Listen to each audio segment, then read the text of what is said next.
Assalamualaikum warahmatullahi wabarakatuh. Selamat siang Bapak Ibu sekalian. Jumpa lagi bersama saya Dian Nurjaman. Pada kesempatan siang kali ini saya akan membahas modul 2, yaitu pengelolaan keuangan dan perencanaan usaha. Saya akan masuk ke sesi 6, yaitu cermat meminjam dan menabung. Nah, pada siang kali ini saya akan ditemani oleh seorang ibu rumah tangga yang bernama Ibu Siti Fauziah. Ibu Fauziah, mangga. Ya. Ya. Ini adalah ibu muda yang akan menemani saya terkait dengan merencanakan dan mengelola keuangan. Nah, Ibu sudah berapa lama Ibu terbiasa mengelola keuangan keluarga? Kalau untuk mengelola keuangan keluarga ya sejak awal menikah. Kalau untuk keuangan pribadi ya sejak dari SD. Oh begitu. Iya. Ibu pernah melakukan peminjaman uang? Untuk peminjaman uang pernah, tapi itu tidak begitu banyak. Tidak banyak ya. Mm-mm. Itu untuk apa, Bu?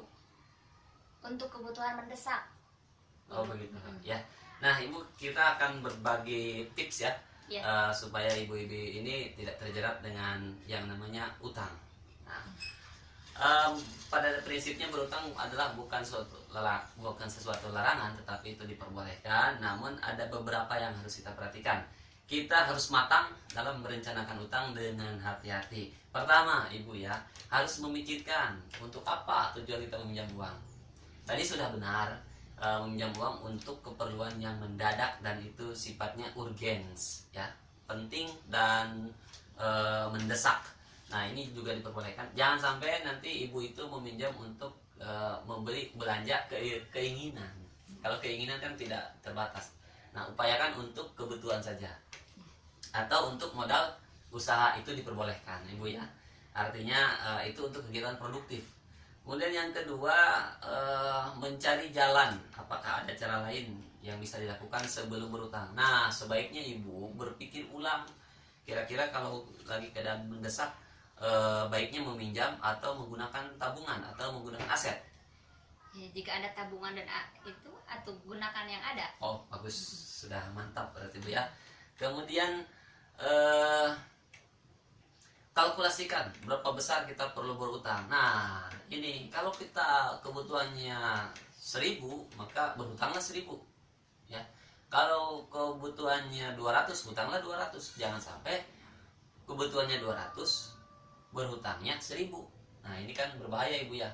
Iya. Kenapa Bu bisa saya katakan bahaya? Karena kita nanti akan sulit untuk membayarnya. Nah, itu jadi disesuaikan dengan kemampuan kita melunasi hutang. Kemudian mencari solusi bagaimana kita dapat membayar kembali pinjaman. Nah, jangan seenaknya ya kalau pinjam Bu ya. Iya. Iya. Jadi kalau Ibu berhutang, maka Ibu juga harus memikirkan solusi untuk pengembalian. Solusinya bagaimana Bu biasanya? Apakah dari jarak pengembalian? Enggak, Yang Ibu pikirkan? solusinya ya kita antara kesepakatan Dengan yang memberikan kita hutang. oh gitu. Gimana? Diantaranya adalah bagaimana pengembalian itu bisa sampai lunas ya. Mm-mm. Oke. Nah, itu Bapak Ibu sekalian. Kemudian nah, kita juga harus cermat mencari lembaga peminjam uang. Di lingkungan Ibu biasanya ada lembaga apa aja? Banyak, ada Bank Emok, Bank Mekar, Bank Komida, banyak gitu. Iya, ada dari perbankan juga. Ada, Rentenir juga ada. sebagian ada mungkin. Nah, triks Ibu itu biasanya memilih yang mana? Saya untuk saat ini tidak memilih. Tidak memilih. Iya. Baik. Itu langkah yang bagus karena memang mungkin berkecukupan. Insya Allah. Tapi dalam kondisi yang memungkinkan harus berhutang, maka sebaiknya Ibu memilih lembaga peminjam uang yang ya lembaganya dekat dengan Ibu, aksesnya, kemudian pengembaliannya paling memungkinkan, paling sesuai gitu. Kemudian nanti jumlah pengembaliannya juga harus yang paling kecil, jangan sampai Ibu terjebak dengan bunga ya Bu ya. Nah, itu Bapak Ibu sekalian terkait dengan meminjam uang. Nah, sekarang kita menabung. Nah, Ibu biasanya menabung itu kenapa harus menabung, Bu? Tujuannya untuk apa? Untuk keperluan mendadak. Untuk keperluan mendadak. Nah ini juga bagus sekali, Bu, karena sesuai ya. Kenapa kita harus menabung? Kita membiasakan diri selalu punya simpanan, ya. Karena kadang-kadang kebutuhan itu tiba-tiba Iya. atau tidak terduga.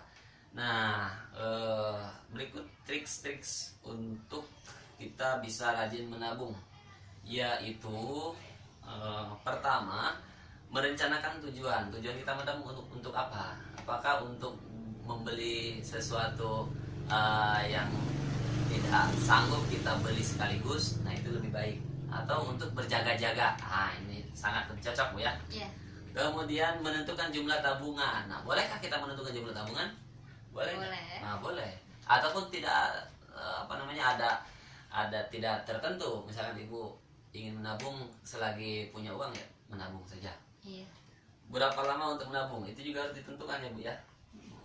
Ibu pengen beli mobil, berarti harus menabungnya berapa lama kan? Iya. Target. Iya. Biar terukur. Kenapa harus ditentukan? Supaya terukur, ya. Kemudian kita harus memperkirakan, ya, tempat menabung. Nah, tempat menabung yang aman di mana? Gitu. Nah, kita juga jangan sampai sembarang menabung. Lembaga yang tidak kita percayai kita simpan. Kalau dibawa kabur bagaimana? Nah, juga harus tetap berhati-hati. Nah, juga harus memikirkan dengan kondisi keuangan yang ada. Berapa jumlah yang harus ditabung setiap bulan atau setiap minggu? Itu juga jangan sampai melebihi, khawatir nanti kebutuhannya tidak terpenuhi karena semua ditabungkan. Nah, ini juga jangan. Selalu ingat bahwa menabung harus rutin, Ibu ya. Iya. Harus rutin. Jadi sisihkan menabung dulu sebelum belanja. Oke. Jangan sampai dibalik. Belanja dulu sisanya baru menabung. Biasanya kebutuhan dan kepentingan itu, kebutuhan dan keinginan itu lebih besar daripada kemampuan. Nanti nggak ada sisa loh, gitu ya. Iya. Baik, Ibu, terima kasih Iya.